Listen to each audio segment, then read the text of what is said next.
ഓനെ കണ്ടിട്ട് നിങ്ങൾ പേടിക്കണ്ട കേട്ടോ. എന്താണെന്ന് വെച്ചാൽ ഓന് ഞാൻ ചപ്പാത്തി ഉണ്ടാക്കാൻ വേണ്ടിയിട്ട് പൊടി തുറന്ന് വെച്ചിരുന്നു. അതിൽ പോയിട്ട് ഓൻ്റെ മുഖത്ത് കുറച്ച് പൗഡറൊക്കെ ഇട്ടതാണ് രാവിലെ തന്നെ കേട്ടോ. അപ്പോൾ രാവിലെ തന്നെ ഞാൻ ചായക്ക് വെള്ളം വെച്ചു. അപ്പുറത്ത് ചപ്പാത്തിക്ക് വേണ്ടിയിട്ട് ചുടുവെള്ളം വെക്കും ചെയ്തിട്ടാണ്. അങ്ങനെ ചായക്ക് പഞ്ചസാരയും ചായപ്പൊടിയൊക്കെ ഇടണ നേരം ഇതിനെ പറ്റിയിട്ട് കുറേ പറയുകയാണ്. അപ്പോൾ ഞാൻ ഓനോടൊന്ന് ഒച്ചിട്ടിട്ടുള്ള നിർത്താണ് നിൽക്കുന്നത്. രാവിലെ തന്നെ വന്നുങ്ങാണ്ട് ആളെ ഇതാക്കാൻ വന്നതായിരുന്നു കേട്ടോ. അപ്പം എന്നിട്ട് ലാസ്റ്റ് ഓൻ്റെ ടോയ്സൊക്കെ കെട്ടിപ്പിടിച്ചങ്ങാണ്ട് ഒറ്റ പോക്കായിരുന്നു. പിന്നെ ആ പരിസരത്തേക്ക് വന്നിട്ടില്ല കേട്ടോ. അപ്പം ഞാൻ ചപ്പാത്തിക്ക് വേണ്ടിയിട്ട് മാവൊക്കെ കുഴച്ച് പിന്നെ പലകയും കുഴലൊക്കെ ഒന്ന് കഴുകി വെച്ച് വല്ല എലിയോ പൂച്ച ആരെങ്കിലുമൊക്കെ വന്ന് തൊട്ടിട്ടുണ്ടാവുമല്ലോ വിചാരിച്ചിട്ട്.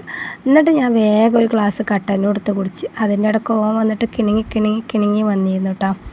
പിന്നെ ഞാൻ ചപ്പാത്തിയുടെ മാവ് കുറച്ച് നേരം മൂടി വെച്ചിരുന്നു. നല്ല സോഫ്റ്റായി വന്നിട്ടുണ്ട് കേട്ടോ. പിന്നെ പരിപാടികൾക്ക് നടന്നു.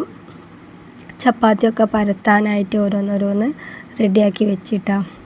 പിന്നെ മോൻ്റെ കൈ എങ്ങനെ ഇതായതെന്ന് കുറേ പേര് ചോദിച്ചിരുന്നു കേട്ടോ. അത് ഓൻ്റെ കുസൃതി കുറച്ച് കൂടുതലായത് കൊണ്ട് ഞങ്ങൾ തിണ്ടുമെന്ന് മുറ്റത്തേക്ക് വീണിട്ട് കൈൻ്റെ എല്ലൊക്കെ പൊട്ടി അടിപൊളിയായിരിക്കുന്നു.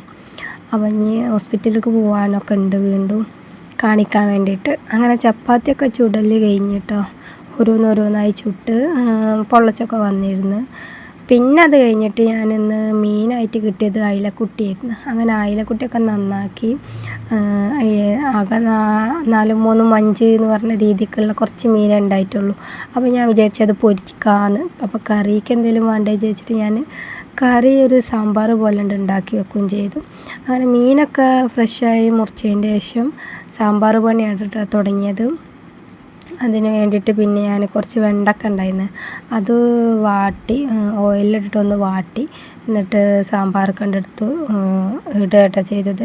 അത് കഴിഞ്ഞതിന് ശേഷം പിന്നെ കടുക് പൊട്ടിച്ച് കുറച്ച് സാമ്പാർ പൊടി വീണ്ടും ഇട്ടുങ്ങാണ്ടൊന്ന് എണ്ണയിലിട്ടുങ്ങാണ്ടൊന്ന് വറവിട്ടിച്ച് പിന്നെ വേപ്പിൻ്റെ ഇല പിന്നെ അതുപോലത്തെ ഉണക്കമുളക് ഒന്നും ഇല്ലാത്തത് കാരണം ഉള്ള സാധനം കൂട്ടി ഒരു തട്ടിക്കൂട്ട് സാമ്പാർ അങ്ങോട്ട് ഉണ്ടാക്കി. അത്ര തന്നെ.